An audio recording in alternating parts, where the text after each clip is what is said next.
आपने मुझे अनुदान की मांग 30 और 31 जनजातीय क्षेत्रीय विकास एवं सामाजिक न्याय एवं अधिकारिता विभाग पर बोलने का अवसर दिया। इसके लिए मैं आपका आभार व्यक्त करता हूँ। सभापति जी, मैं अपनी बात डॉक्टर भीमराव अंबेडकर को नमन करते हुए करता हूँ कि बाबा साहब ने इस संविधान को लिख करके और जो SC ST OBC वालों को रिजर्वेशन दिलाया है, चाहे वो MLA बने चाहे वो MP बने, लेकिन शायद बाबा साहब नहीं होते, बाबा साहब का जन्म नहीं होता तो मैं समझता हूँ कि SC और ST और OBC वालों का कोई अस्तित्व नहीं होता। बाबा साहब का जीवन बहुत कठिन परिस्थिति से गुजरा।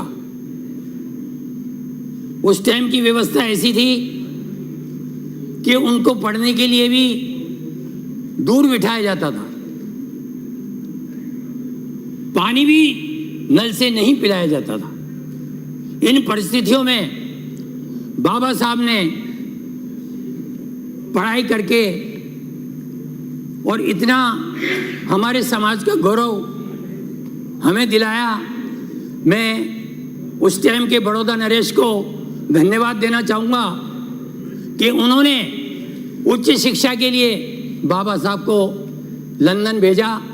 वहाँ उन्होंने, मैं समझता हूँ कि आज भी भारतवर्ष के किसी भी SC ST OBC जनरल लोगों के पास इतनी डिग्रियां बाबा साहब के पास थी, इतनी डिग्रियां शायद किसी के पास आज भी नहीं।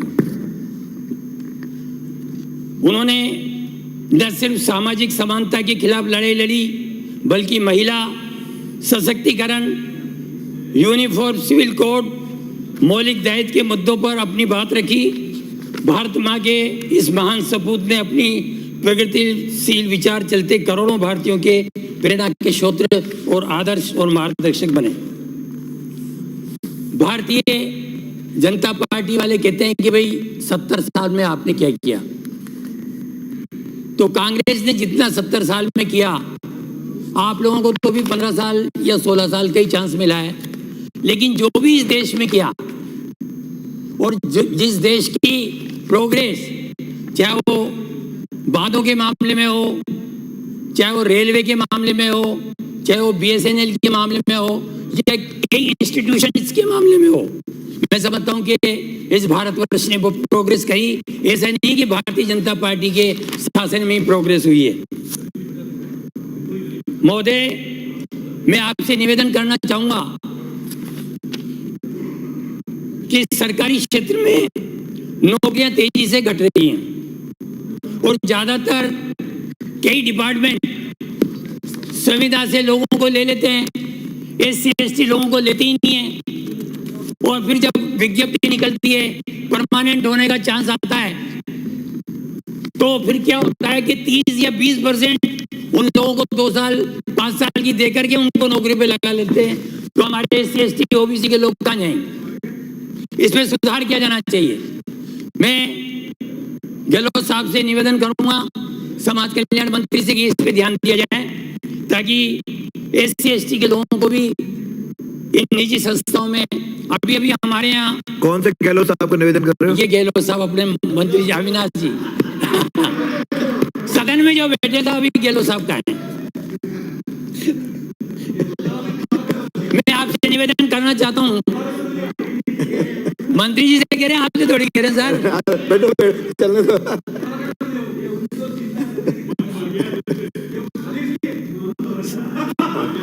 आदरणीय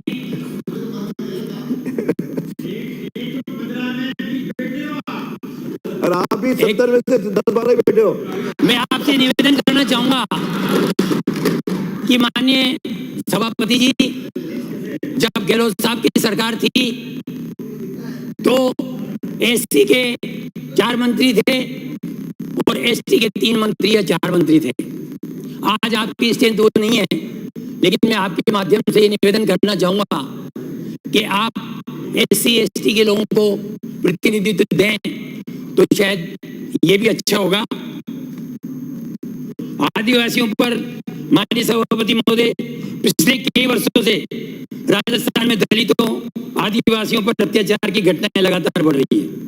राजस्थान पुलिस महकमे में प्राप्त आंकड़ों के अनुसार SC/ST अत्याचार निवारण अधिनियम के तहत वर्ष 2017 से 23 के बीच कुल 56,880 घटनाएं दर्ज की गई, जिसमें 2017 में 4,532, 2018 में 5,478, 2019 में 8,472, 2020 में 8,811, 2021 में 9,472 और 2022 में 1,174 और 23 में 9,060 मामले सामने आए हैं।